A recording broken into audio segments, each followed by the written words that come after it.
And now we're going to enjoy the Taming of the Shrew play by William Shakespeare.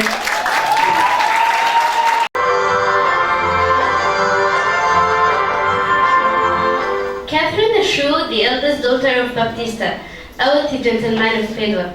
She was a young lady with an uncontrolled temper and such a loud and sharp tongue that she was known by Catherine the Shrew. It seemed impossible that any gentleman would dare to marry her. So Baptista refused to accept any of the excellent offers that were made to her gentle sister Bianca. It happened, however, that a gentleman from Verona named Patricio came to Padua to look for a wife. At first, he was discouraged by what was said about Catherine's temper, but hearing that she was rich and beautiful, he decided to marry this famous shrew and tame her into a gentle wife. It will be a great honor to marry your gentle daughter, Catherine. I've heard of her modesty and gentle behavior. I'm afraid that all you've heard isn't true. I must have some talk with her, Senor Baptista. My father is dead, and he has left me heir to all his lands and goods. Then, tell me, if I get your daughter's love, what money will you give me with her?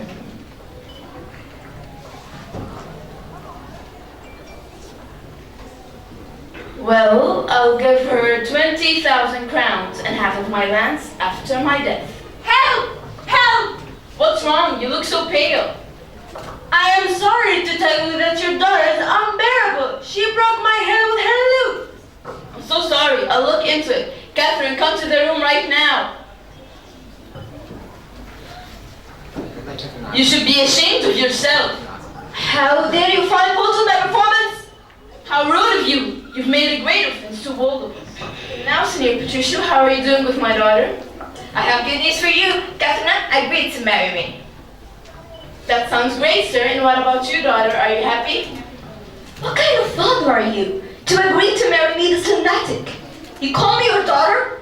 Now I promise you and all the world have talked wrongly of her. She is as modest and lovely as a doll. In public, she acts like a winged storm.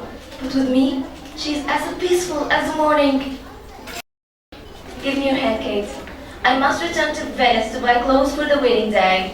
Provide a feast, father. Invite the guests. Oh no!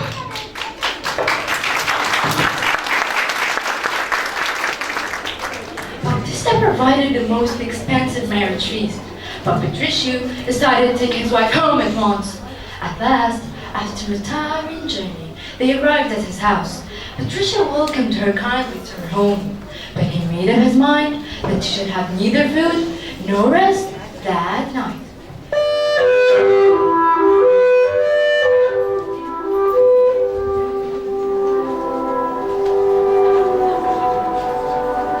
I'm very hungry. Will you kindly bring me something to eat? I'm so sorry, madam. I did not give you anything unknown to my master. Did he marry me to keep me hungry? Beggars that come to my father's house are given food. But he keeps me awake with his shouting and feeds me with his storming. And what makes me more angry, he does it all in the name of perfect love. How's with my sweet Catherine? See, love, how much I think of you. How could you meet myself? What? Not a word? Then you do not like the maid. Jean, take the dish away. I pray you leave it here. Now, my love, we will go to your father's house and show ourselves well dressed with silken coats and caps. When they entered the house, Baptista welcomed them warmly to the feast, and there was also another newly married pair at the wedding ceremony. Lucencio, Bianca's husband, and Hortensio, his wife. I feel pity for you, bad luck, my dear friend. I prove that my wife is more obedient than yours. San Patricio, I fear you've got the worst shrew of all. I say no. Let us each one send for his wife, and whose wife is more obedient to come quickly will win a bet. I agree. It'll be 100 crowns. Well, go and tell my wife to come to me. Yes, sir. And now we know just what to do and how to get our maybe through. We're only one when we are two together. And now, tell me, Catherine, what's the moral lesson of this play? The girl's ornament is her good manners. That's to be polite, modest, gentle, helpful, and kind. Thank you, this is a point. Everyone, I'm Judith Hen, Class 6B. Today, I have the pleasure and honor to present you the film Ballerina, which I merely chose as it reflects my own hobby, which is dancing ballet.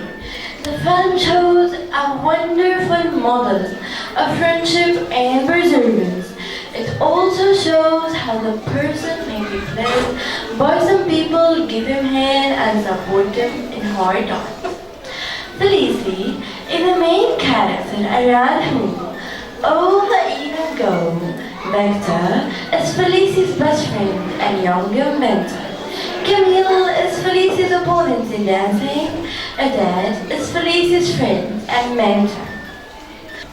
This heartwarming adventure clarifies that the worst moment the person will truly find help and guidance, given by unexpected angles who will brighten the darkness and lead him or her to success.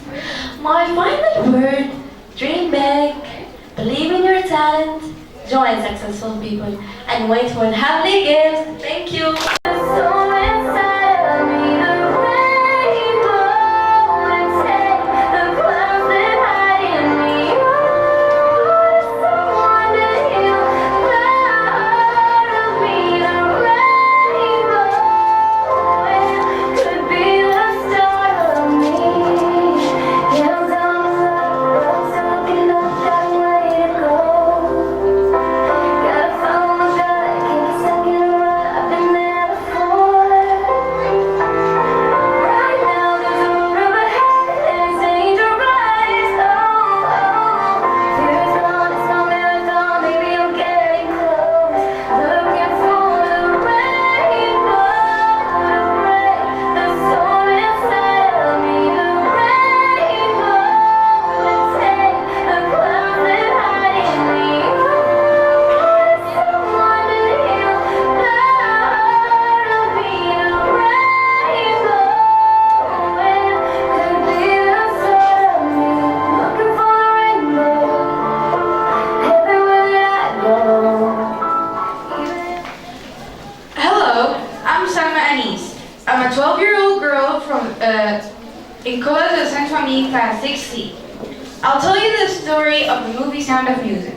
It is a musical romance movie produced and directed by Robert Wise. It is based on the 1949 memoir story of the Von Trapp family singers. It was released in March 1965 in the USA. In 1930s Austria, a young woman named Maria is failing miserably in her attempts on becoming a nun.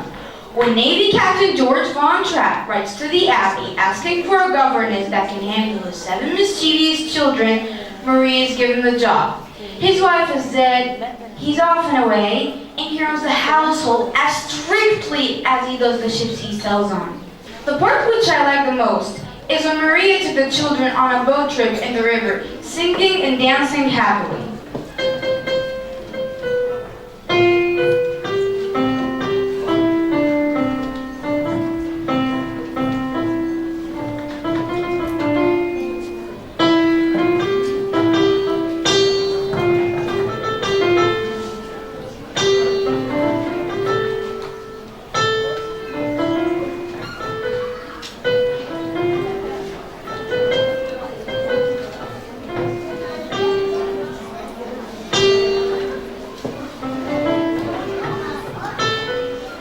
Pleasure to join this wonderful gathering.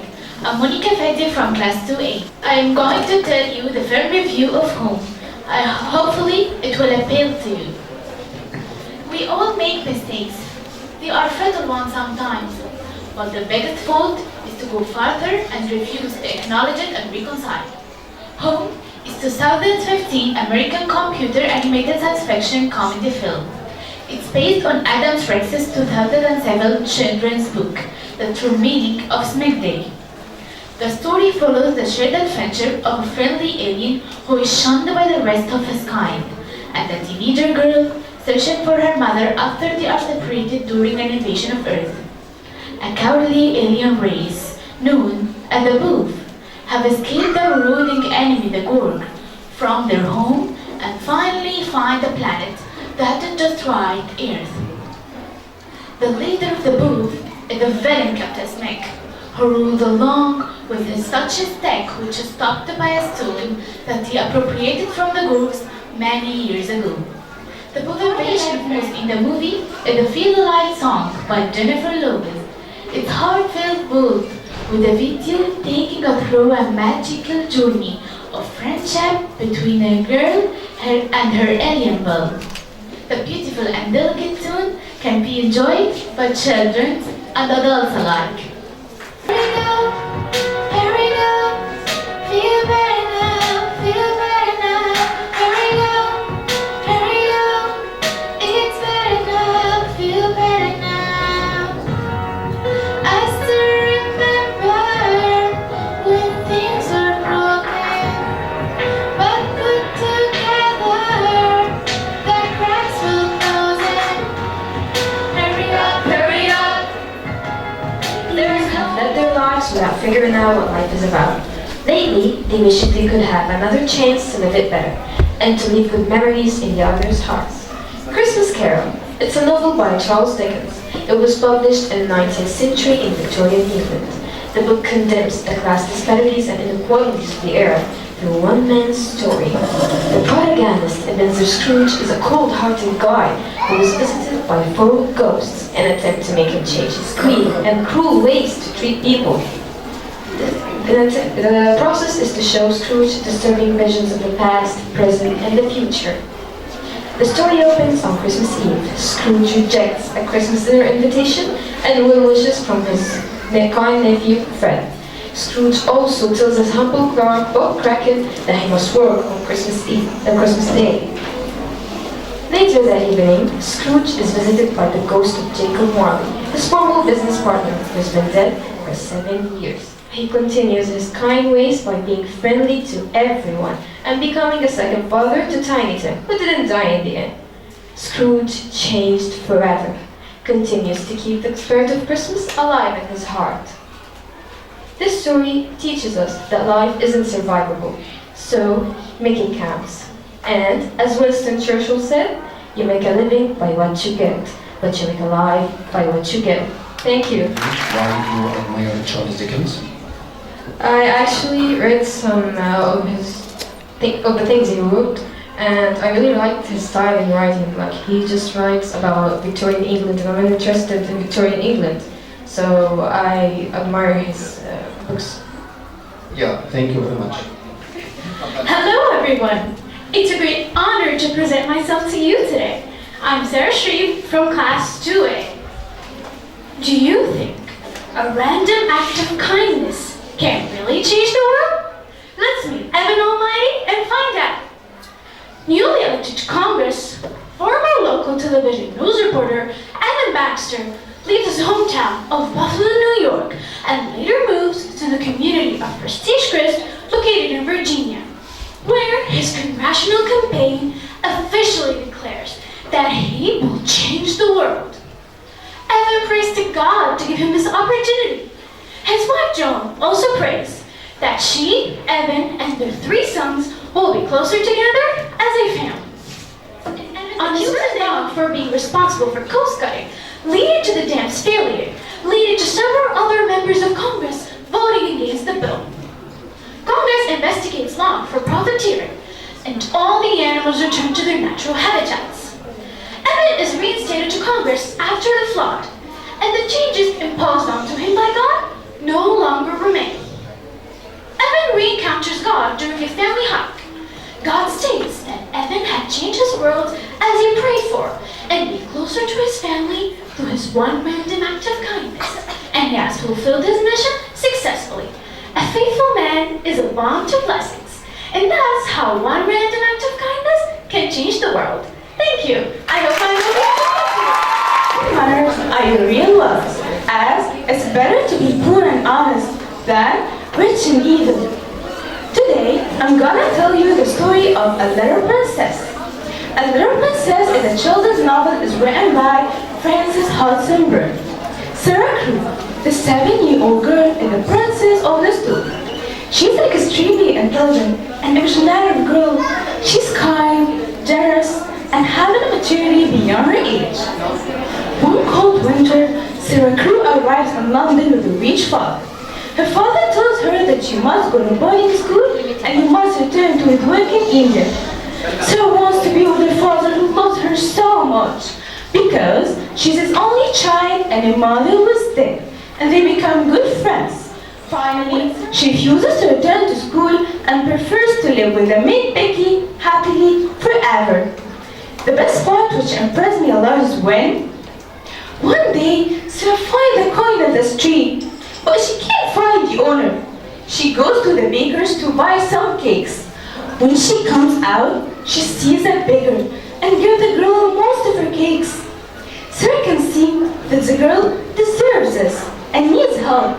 She believes that a real princess should always be kind and generous like this. This story was presented by Sarah Haytham from Class 2C. Hello dear guests, I'm Judy Mustafa Ahmed from Class 1B. Today, I'll tell you the film review of Charlie and the Chocolate Factory. Charlie and the Chocolate Factory is a musical fantasy film. The film was released on 10th of July 2005. The film was directed by Tim Burton. The main characters are Willy Wonka, Charlie Bucket, and Grandpa Joe. The movie begins with Charlie Bucket, the kind and loving bully who lives in poverty with his family near Wonka's factory.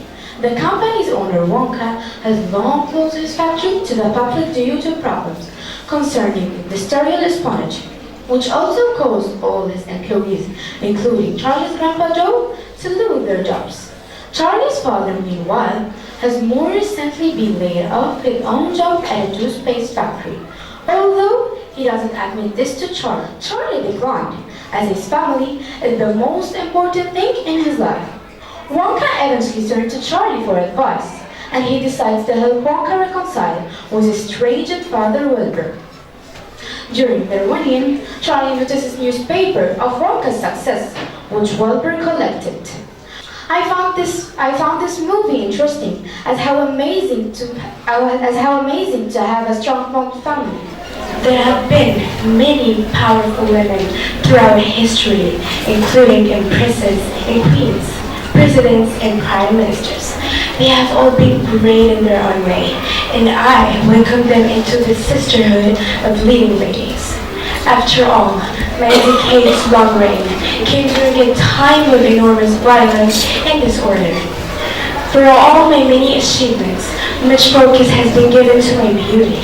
While it's true that I had an attractive oval-shaped face, dark hair, and honey-colored skin, I did not get my own looks alone. My charm, charisma, wit were just as important to my rise to power. If not more so, I was one of the sharpest rulers in ancient Egypt, with a sense for knowing what people wanted before they knew it themselves. The Egyptian religion gave the pharaohs and the royal family godlike status. My daily life was similar to that any well-born Greek or Roman girl.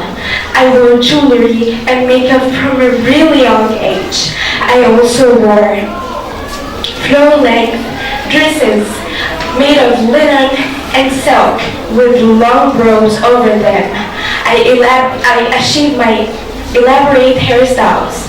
My maids would tie my hair into curls or braids and sew them into place. I was interested in medicine and poison, and sadly, this is how I ended my life. I committed suicide at the age of 39 after I was defeated by Octavius, the leader of the Roman Empire. Hi everyone, this is Jana Sham from Plus 2B, and let me tell you my story. In Disney Princess stories, we've always heard that a true love kiss can heal. But in today's story, the vision goes beyond this. That's to be human and have empathy to the others. Frozen is a 2013 American computer fantasy film produced by Walt Disney Animation Studios and released by Walt Disney Pictures. The story starts with the two sisters playing. Young Elsa accidentally hits Anna in the head with an ice blast. Anna is cured by magical force jewels. But to prevent any future accidents, their parents decide that Elsa must hide her powers until she learns how to control them. And they also erase Anna's memories of Elsa's magic, without telling her why Elsa must avoid her. Having grown up must be separated, Anna and Elsa reunite at Elsa's coronation party years later. Forced to mingle with the outsiders for the first time in years, Elsa is anxious her powers will be revealed. But Anna, on the other hand, is thrilled to have guests in the palace, and even more excited about talking to us again. However, Elsa soon becomes cold and distant once more, devastating Anna. Anna spent the rest of the party with the charming Prince Hans, who proposes marriage to her, and she readily accepts. When Elsa refuses to bless Anna and Hans' marriage and end the party prematurely, Anna loses her temper and pulls off one of the gloves that helps Elsa control her magic. Hurt by Anna's harsh words, Elsa lashes out and accidentally shoots ice from her uncovered hand, revealing her powers to everyone in the room.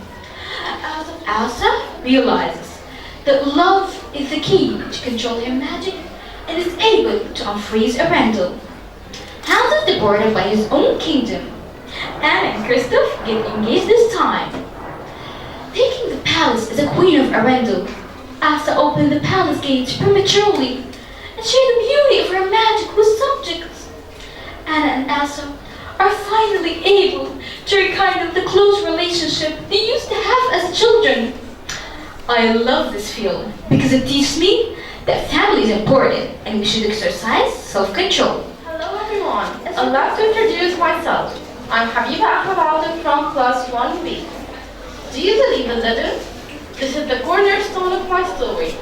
Jungle Cruise is a 2021 American fantasy adventure film with Simba, Leslie Kara, John Rugwa, and Michael Green. It's based on Walt Disney's Hollywood theme park attraction. In 1556, Don Aguirre led Spanish conquistadors to South America to search for the Laguna de Crystal tree, whose flowers cure illness, heals injuries, and left curses. After many conquistadors die, the Punta Laguna tribe heals the sickened survivors with the tree's flowers. When the tribal chief refuses to heal the tree's location, Aguirre stabs him and burns the village. The dying chief curses the conquistadors, making them immortal and unable to leave the side of the Amazon River without being dragged back by the jungle itself. In 1960 London, Dr. Lily Houghton's Tears of the Moon research is presented by her brother MacGregor to the Royal Society. The Houghtons, hoping to revolutionize both medicine and the British War effort, request access to a recently acquired arrowhead artifact. But the request is denied, as the tree is considered a myth and the female scientists are disfavored. However, believing the arrowhead and her old Amazon map are the key to finding the tree, Lily seals it, narrowly evading Prince Joachim, who's equally instant to finding the tree for Germany. Arriving in Brazil, Lily and MacGregor search for a guide to navigate the Amazon River, the horse skipper Frank Wolf, who offered jungle cruises and pledged with faint technical dangers and corny ponds. He initially declines, seeing the dangers of the river and jungle. He considers upon seeing the arrowhead. Frank seals back his possessed boat, engine from the harbor master Nello, and the trail departs after escaping from Joachim's U-boat. In Frank's cabin, Lily finds photos and sketches of modern inventions as well as research on the tears of the moon. She accuses him of stealing the tree, but he insists he gave up long ago. They were captured by the Puka tribe, disguised as cannibals, but quickly released as they were hard boyfriend. Margaret rejects an invitation to membership from the Royal Society. Lily and Frank then explore London together as Lily teaches Frank how to drive a car. The moral lesson is that we all love our respected scientists and doctors as they sacrifice their time and lives to find a treatment that can help the humans, like what we have experienced during the spread of COVID-19 epidemic. Thank you.